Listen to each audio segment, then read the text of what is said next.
વડોદરા શહેર અને જિલ્લામાં અવારનવાર ગુના આચરતી ટોળકીને ઝડપી પાડવામાં આવતી હોય છે, ત્યારે આ સિકડીગર ટોળકી ઘરફોડ, ખૂનની કોશિશ, લૂંટ, મારામારી સહિતના ગુનાઓમાં આચરી અને આતંક ફેલાવતી હતી।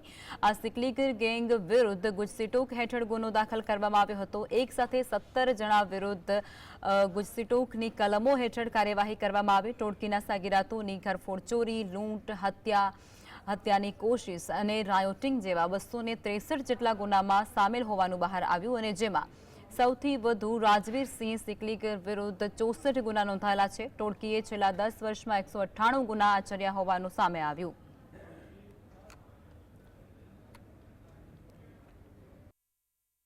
વડોદરા શહેરમાં વડોદરાની આસપાસના જિલ્લાઓમાં તેમજ આખા ગુજરાતમાં એક ટોળકી વારંવાર ઘરફોડ ચોરી કરતી હતી, સાથોસાથ ચેન સ્નેચિંગ સંબંધી ગંભીર ગુનાઓ આચરેલા હતા અને આ ટોળકી છેલ્લા 10 વર્ષથી સક્રિય હતી।